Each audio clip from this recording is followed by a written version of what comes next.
سرے سے یہ اگر سلائڈ ہم دیکھ لیں تو ہم یہ سمجھ سکتے ہیں کہ آئیڈیالوجی ایک ہی چیز کے گرد گھومتی ہے، وہ ہے آئیڈیاز، ٹھیک ہے، اور وہ ہے مائنڈز، اور وہ ہے فلاسفی، ٹھیک ہے۔ تو اس کے جو آئیڈیاز جو سامنے آتے ہیں اس کو آپ کس طرح انٹرپریٹ کرتے ہیں، اس کو کس طرح ایکسپلین کرتے ہیں، آپ فیوچر کو کس طرح دیکھتے ہیں، ٹھیک ہے، ایک پولیٹیکل جو ایم آبجیکٹیو ہوتی ہے اس کو آپ کس طرح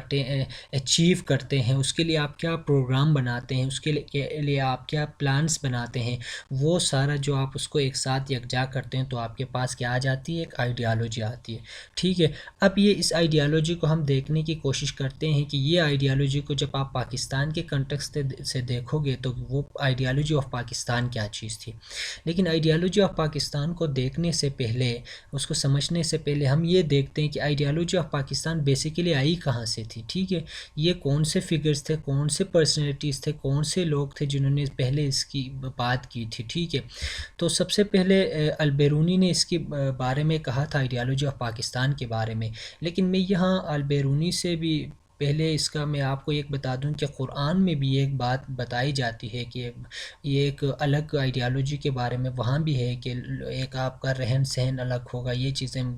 بیسیکلی اس کا ابھی میرے ذہن میں آ نہیں رہا ہے کہ، لیکن میں نے کہیں پڑھا تھا قرآن میں بھی یہ بات اس کی ذکر آتی ہے، تو وہ آپ خود سے بھی ریسرچ کرنے کی کوشش کریں کہ قرآن ایک آئیڈیالوجی کے بارے میں کیا کہتا ہے، وہ ایک پلس پوائنٹ ہوگا اگر آپ وہ ایک اپنے کوسچن کے اس میں لکھیں تو وہ آپ کے لیے ایک پلس پوائنٹ ہوگا۔ تو ہم دیکھتے ہیں کہ البیرونی نے کہا تھا کہ the Hindu considered Muslims impure and they, تو اصل میں آئیڈیالوجی آف پاکستان جو ہے وہ ایسی آئیڈیاز ہیں جو مسلم اور ہندوز کے درمیان، مطلب اصل میں جو آئیڈیالوجی آف پاکستان جہاں سے برتھ ہوئی تھی وہ دو نیشنز کے آپس میں جو ڈفرینشیشن، جو ٹو نیشن تھیوری جس سے پہلے لیکچر میں ہم نے بات کی تھی، وہ اس کا جو مین جو اس کا ہم کہتے ہیں نا فاؤنڈیشن جو تھی وہ ٹو نیشن تھیوری تھی، کیونکہ وہ کہتے تھے کہ مسلمس اور ہندوز جو تھے وہ الگ الگ نیشنز تھیں، ٹھیک ہے گائز۔ تو ہم جتنے بھی آئیڈیالوجی آف پاکستان کو دیکھیں گے وہ ایک اسلام اور دوسرا ہم ٹو نیشن تھیوری کے بارے میں ہی دیکھیں گے، ٹھیک ہے۔ تو البیرونی نے بھی یہی بات کی تھی آئیڈیالوجی آف پاکستان کے بارے میں کہ پاکستان ہونا چاہیے یا مسلمانوں کو الگ ہونا چاہیے۔ انہوں نے کہا تھا کہ ہندوز جو ہیں وہ مسلمانوں کو امپیور سمجھتے ہیں، ٹھیک ہے، and they forbid having any connection with them, اور وہ ان کے ساتھ کوئی رابطہ نہیں رکھنا چاہتے، بٹ اٹ انٹر میرج اور any other bond of relationship, نہ ہی وہ کہ یہ ایک کوئی ریلیشن شپ رکھنا چاہتے ہیں، نہ کوئی شادی بیاہ رچانا چاہتے ہیں، ٹھیک ہے۔ They even avoid sitting eating and drinking with them because they feel polluted, وہ ان کو اتنے کمتر سمجھتے ہیں، نہ ان کے ساتھ بیٹھنے کا تصور کرتے ہیں، نہ کھانے کا کرتے ہیں، اور نہ یہاں تک پینے کا کچھ تصور کرتے ہیں۔ تو یہ بات سب سے پہلے البیرونی نے کہا تھا کہ ہندوز اور مسلمان جو ہے ان میں بہت بڑا فرق ہے، اور جو ہندوز ہیں جو انڈیا کے سب کنٹیننٹ کے اندر، ہندوز مسلمانوں کو بہت نیچ اور کمتر سمجھتے ہیں، ان کے ساتھ کوئی رابطہ نہیں رکھنا چاہتے، کوئی کنیکشن نہیں رکھنا چاہتے، ان کے ساتھ کوئی ریلیشن شپ تعلق نہیں رکھنا چاہتے، بلکہ یہاں تک کہ ان کے ساتھ کھانا بھی نہیں چاہتے، ان کے ساتھ بیٹھنا نہیں چاہتے، ان کے ساتھ پینا نہیں چاہتے، مطلب ان کو بہت ہی کمتر ایک پالیوٹڈ سمجھتے ہیں۔ تو یہ بات سب سے پہلے البیرونی نے یہ بات کہی تھی۔ اس کے بعد پھر سر سید احمد خان نے یہ ایک آئیڈیالوجی آف پاکستان کے بارے میں یہ بات کی تھی، لیکن ٹو نیشن تھیوری یا آئیڈیالوجی آف پاکستان کا میں یہ بتاتا چلوں کہ یہ ایک دو فگرز اور بھی تھے جنہوں نے اس کے بارے میں بات کی تھی، وہ میں نے یہاں مینشن نہیں کیا۔ ایک مجدد الفسانی نے بھی یہ بات کہی تھی، مجدد الفسانی نے بھی یہ بات کہی تھی کہ مسلمان اور ہندوز میں بہت بڑا فرق ہے، ان میں بہت بڑا گیپ ہے اور ان کو الگ ہونا چاہیے۔ یہ بات مجدد الفسانی نے کہی تھی، یہ کوٹیشن نے بھی تھی، کوئی انہوں نے کچھ کہا بھی تھا، یہ بھی آپ سرچ کر لیں کہ مجدد الفسانی، یا آپ اپنے ساتھ نوٹ کر لیں اپنے ڈائری میں کہ مجدد الفسانی نے بھی آئیڈیالوجی آف پاکستان کے بارے میں بات کی تھی۔ وہ کوٹیشن آپ نیٹ سے بھی دیکھ لیں، آپ کو ایزیلی اویلیبل ہوگا۔ تو اس کے بعد شاہ ولی اللہ نے بھی کہا تھا کہ مسلمانوں اور ہندوز میں بہت فرق ہے. انہوں نے پھر سکھ اور ہندوز کا جو مراٹھاز جو تھے ان کا مسلمانوں کے اوپر جو ظلم ہوئی تھی اس کے اوپر انہوں نے پھر بات کی تھی کہ یار ان کو پھر الگ ہونا چاہیے. آپ شاہ ولی اللہ آپ قرآن کی وہ دیکھ لیں, ریسرچ کر لیں, اور پھر آپ مجدد الفسانی کا بھی دیکھ لیں, ٹھیک ہے گائس, اور یہ بھولنا نہیں ہے, یہ آپ نے دیکھنا ہے.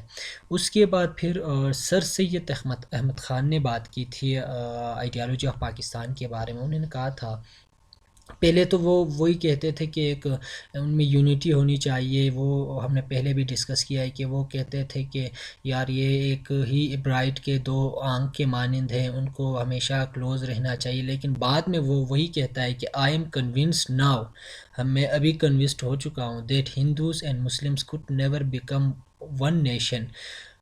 as their relation and way of life was quite distinct from each other. وہ ایک ساتھ ایک نیشن کی طرح نہیں ہو سکتے, اور میں کنونس ہو چکا ہوں, یہ بات میرے سمجھ میں آ چکی ہے کہ مسلم اور ہندوز جو ہیں وہ کبھی بھی ایک ساتھ ایک نیشن کی طرح نہیں رہ سکتے, کیونکہ ان کا جو ریلیجن ہے اور ان کا جو کلچر ہے, ان کا جو وے آف لائف ہے, وہ ایک دوسرے سے بہت مختلف ہے. تو یہ جو کوٹیشنس یہ میں نے مینشن کیے ہیں گائس, یہ آپ اپنے ساتھ مینشن کرنا نہ بھولیں, کیونکہ یہ آپ نے لکھنے ہیں, کیونکہ کچھ نہ کچھ تو جو آپ نے خود یاد بھی کرنا پڑے گا, کیونکہ یہ آپ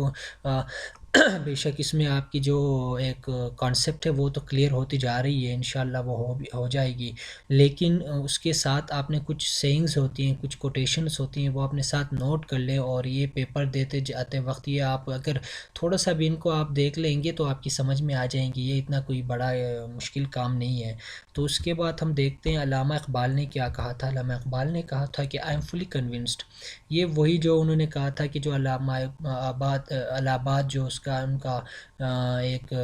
مشہور جو پریزیڈنشیل ایڈریس کی جو بات, جس میں انہوں نے کلیئرلی نیا اسٹیٹ کا انہوں نے کہا تھا کہ ابھی ان کو الگ ہونا چاہیے, اور یہ ابھی ایک لازم ملزوم چیز ہے, اگر نہ ہوا تو پھر یہ انڈیا کے مسلمانوں کے لیے بھی اور ہندوز کے لیے بھی بہت بڑا نقصان ہوگا. تو انہوں نے وہی بات کی تھی, I am fully convinced that the Muslims of India will ultimately have to establish a separate homeland as they cannot live with Hindus in United India. تو یہی بات کہی تھی. اس کے بعد ہم دیکھتے ہیں قائد اعظم کا. قائد اعظم نے کہا تھا کہ Pakistan not only means freedom and independence but the Muslim ideology which has to be preserved, which has come to us as a precious gift and treasure, and which we hope other will share with us. Quaid Azam نے پھر اس کو بعد میں جس طرح علامہ اقبال نے اس کی ایک بنیاد ڈالی تھی, تو یہ قائد اعظم کی ہی اسٹرگل تھی. انہوں نے پھر اس میں بھرپور اپنے جو پوری زندگی انہوں نے صرف کی تھی پاکستان کے لیے, تو انہوں نے اس کو پھر میٹیریلائز کیا تھا. تو یہ آئیڈیالوجی آف پاکستان کے بارے میں ہم نے پڑھ لیا, یہ چیزیں آتی ہیں. ابھی دیکھتے ہیں کہ یہ آئیڈیالوجی جو تھی پاکستان, یہ کس پہ بیس تھی, مطلب ایلیمنٹس کون سے تھے پاکستان کی آئیڈیالوجی میں. ہم نے یہ دیکھا تھا کہ آئیڈیالوجی کسے کہتے ہیں, ہم نے یہ دیکھ لیا کہ آئیڈیالوجی آف پاکستان آئی کہاں سے, یہ جو ورڈز تھے یہ آئیڈیاز دیے کس نے, یہ کن لوگوں کے ذہن میں آئی تھی, کن لوگوں نے بات کی تھی کہ یہ آئیڈیالوجی آف پاکستان ہونی چاہیے. ابھی دیکھتے ہیں کہ آئیڈیالوجی آف پاکستان میں کون کون سی چیزیں آتی ہیں. آئیڈیالوجی آف پاکستان میں سب سے پہلا جو آتا ہے وہ اسلام ہے. یہی آئیڈیالوجی آف پاکستان کے بارے میں انہی پرسنلٹیز نے کہا تھا کہ آئیڈیالوجی آف پاکستان ہونا چاہیے, اور اس میں جو مین چیز ہے آئیڈیالوجی کی جو برتھ ہے وہ اسلام کے اوپر ہے, کیونکہ اسلام ایک ڈفرینٹ ریلیجن ہے ایز کمپیئر ٹو ہندوز, اور اسلام ایک اللہ کو ماننا, ایک نبی پیغمبر, اور یہ جو 5 ستون اسلام کے نماز, زکوٰۃ, اور پھر آپس میں مختلف جو جتنے بھی کمپلیٹ کوڈ آف لائف ہے اسلام, تو وہ مسلمان جو ہوتے ہیں وہ اسلام کو فالو کرتے ہیں. تو اسی بیس پہ کہا تھا کہ اسلام کے بیس پہ مسلمانوں کو ایک الگ پاکستان چاہیے. تو سب سے پہلا جو تھا وہ اسلام کے بارے میں تھا. اسلام کے بعد جو دوسرا ہمارے پاس آتا ہے وہ ٹو نیشن تھیوری, جس طرح کہ ہم نے اس سے پہلے لیکچر میں دیکھا کہ ٹو نیشن تھیوری کہتے کسے ہیں. تو جن لوگوں نے ابھی ہمیں جوائن کیا ہے ان کو میں ریکمینڈ کر لوں گا کہ آپ اس سے پہلے کا جو لیکچر ہے ٹو نیشن تھیوری وہ ضرور دیکھ لیں، کیونکہ وہ ایک امپورٹنٹ لیکچر ہے، اور اس میں ہم نے دیکھا تھا کہ ٹو نیشن تھیوری کہتے کسے ہیں، کس طرح ہندوز اور جو مسلم ہیں وہ آپس میں ایک ڈفرینشیشن رکھتے ہیں، ایک دوسرے سے ڈفرینشیٹ ہیں وہ چیز ہم نے دیکھا تھا۔ تو اسلام پہلا پوائنٹ آتا ہے، دوسرا پاکستان کا جو آئیڈیالوجی ہے وہ بیس کرتا ہے ٹو نیشن تھیوری۔ اس کے بعد پاکستان کے لیے ایک ٹیریٹوریل لینڈ کی ضرورت ہے، ایک الگ جو ریاست یا ایک زمین کا ٹکڑا جہاں پہ یہ رہ کے اسلام کے مطابق اپنی زندگی کو بسر کریں۔ جس طرح قائد اعظم نے کہا تھا ہمیں ایک ایسا خالی لینڈ نہیں چاہیے، ایک لیبارٹری چاہیے جہاں ہم اسلام کے تحت جو اسلام ہمیں بتاتی ہے، جو راہ دکھاتی ہے، اس کے تحت ہم اپنی زندگی بسر کریں۔ تو ٹیریٹوریل لینڈ چاہیے، تو یہ 3 پوائنٹس ہو گئے۔ چوتھا جو تھا ایک ڈیموکریٹک سسٹم، اور اسی لینڈ میں وہ لوگ مسلمان اسلام کے تحت زندگی گزاریں گے، اور وہاں ان کو ایک انہی کا منتخب کردہ ایک حکومت ہوگا، ٹھیک ہے، ڈیموکریٹک سسٹم ہوگا۔ تو یہ چوتھا پوائنٹ، اور لاسٹ جو تھا اردو لینگویج تھا۔ تو یہ 5 پوائنٹ جو تھے گائس، اسی 5 پوائنٹس کو مد نظر رکھتے ہوئے آئیڈیالوجی آف پاکستان سامنے آئی تھی، ٹھیک ہے۔ اگر آپ سے یہ پوچھا جائے گا کہ یار اچھا آپ بتا دیں یار آئیڈیالوجی آف پاکستان کیا چیز ہے، ہمیں تو اس کی سمجھ نہیں آ رہی یار، اس کو ہمیں سمجھانے کی کوشش کریں، تو آپ ان سمپل الفاظ میں کہہ سکتے ہیں یار، آپ ان کو یہ ڈیفائن کرنے کی کوشش نہ کریں کہ یار آئیڈیالوجی کیا چیز ہے، اور اسے کس نے یہ ٹرم سب سے پہلے کہا تھا، اور آئیڈیالوجی کس طرح سامنے آئی تھی، آئیڈیالوجی پاکستان کس طرح آئی تھی۔ آپ ان کو سمپل کہیں یار آئیڈیالوجی آف پاکستان کیا چیز ہے، آئیڈیالوجی آف پاکستان اسلام، two nation theory, territorial land, democratic system, اور اردو لینگویج کا جو کمبینیشن آپ سامنے رکھیں وہ آئیڈیالوجی آف پاکستان بن جائے گی۔ سمپل ہوا نا۔ ابھی آگے ہم دیکھتے ہیں کہ پاکستان کو بنانے کا جو مین ایمز اور آبجیکٹیوز کیا تھی، ٹھیک ہے۔ سب سے پہلے جو تھا وہ enforcement of the sovereignty of the God all mighty, مطلب ایک ایسی ریاست، ایک ایسا پاکستان جہاں پہ اللہ کے حکم احکامات کے مطابق زندگی بسر کرے، جو اللہ نے کہا ہے وہ اسی تعلیمات کے مطابق زندگی بسر کر لیں، اور اللہ جو ہے وہ حاکم اعلیٰ ہے، ٹھیک ہے گائس، وہ حاکم اعلیٰ ہے۔ اس کے بعد دوسرا جو اسٹیبلشمنٹ آف اسلامک ڈیموکریسی، ایک ایسی ڈیموکریسی ہونی چاہیے، وہ اسلام کے مطابق ہونا چاہیے، نہ کہ وہ برٹش نہ ہندوز، بلکہ اسلام کے تعلیمات کے مطابق ایک ڈیموکریسی ہونی چاہیے۔ تو وہ پاکستان کا جو مین آبجیکٹیو تھا، وہاں پہ ایک حاکم اللہ، ریاست کا حاکم اللہ کون، اللہ ہوگا، اور دوسرا جو ہے اسلام کا کے تعلیمات کے مطابق وہاں ڈیموکریسی ہوگی۔ تیسرا پاکستان جو ہے وہ revival of Muslim image and identity, جس طرح مسلم کی ایک امیج ہوا کرتی تھی، جو 500-600 سال انہوں نے جو حکومت کیا تھا انڈیا پہ، وہ چیز جو ہے وہ اس کی پھر ریوائول ہو جائے، اس کی ایک ڈگنیٹی تھی، ان کی آئیڈینٹی تھی، امیج تھی، وہ پھر واپس آ جائے۔ اس طرح یہ صرف اور صرف پاکستان حاصل کرنے سے ہی آتی تھی۔ تو اس کے بعد پروٹیکشن آف مسلم کلچر اور سویلائزیشن کو پروٹیکٹ کرنا، کیونکہ ہندوز کے ساتھ مل کے تو یہ کام ہوتا نہیں تھا، کیونکہ جو تعلیمات انہوں نے